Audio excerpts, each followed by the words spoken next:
দাঁড়ান, একটু দাঁড়ান।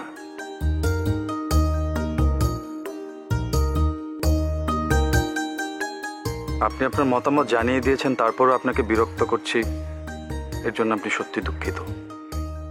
কিন্তু আপনাকে কয়েকটা কথা না বলে আমার এখান থেকে যেতে ইচ্ছে করছে না, তাই। আর তাছাড়া এই জীবনে হয়তো আপনার সাথে আমার আর কখনো দেখা হবে না, তাই।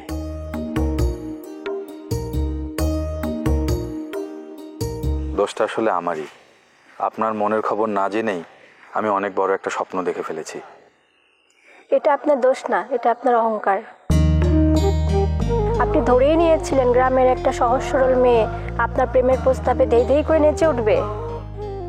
আপনি যখন এরকমটা ধরেই নিচ্ছেন, তখন আমি আপনার ধারণাটা বদলে দিতে চাই না। তবে সত্য হলো এই যে আমি এরকমটা ধরে নিইনি। না, কোনো অহংকার বা সাময়িক কোনো মোহ দ্বারা চালিত হয়ে আমি আপনাকে প্রস্তাবটা পাঠাইনি। আমি সত্যি সত্যি আপনাকে ভালোবেসে ফেলেছি। কিন্তু আমি তো আপনাকে। থাক না, তার আর কি কাজ। বরং আমি যেটা বলতে এসেছি সেটা বলেই চলে যাই। দেখেন, আমি আমার সত্যটা বলে যাই। বিশ্বাস করা না করা আপনার ব্যাপার।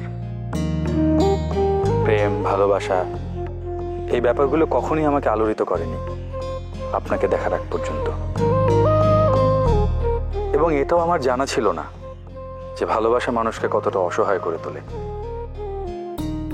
নিজের মধ্যে তৈরি হওয়া ভালোবাসা আমাকে এমন একটা জায়গায় এনে দাঁড় করিয়ে দিয়েছে যে আমার এতদিনের সংস্কার আমার কাছে মিথ্যে প্রমাণিত হয়েছে। আপনি যে আমাকে ফিরিয়ে দিলেন, এতে আপনার কোনো দায় নেই। দায়টা আমার জীবনের। জীবন আমাকে এমন একটা ঘাটে এনে দাঁড় করিয়ে দিয়েছে, যেই ঘাটে আমাকে পার করার জন্য না আছে তরি, না আছে তরুণী। অথচ আমার এপারে থাকারও কোনো উপায় নেই, ওপারে যাওয়ারও কোনো উপায় নেই।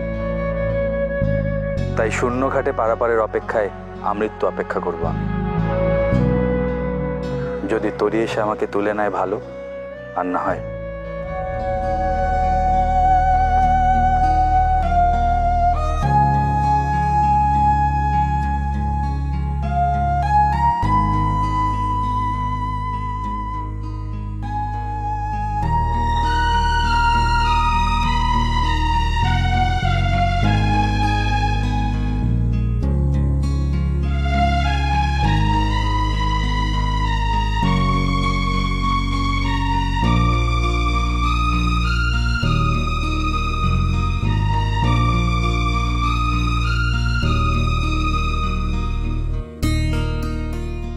রং রং রং, চারদিকে এত আলো, এত রং, অথচ মনের ভিতর আমার নিকষ কালো অন্ধকার।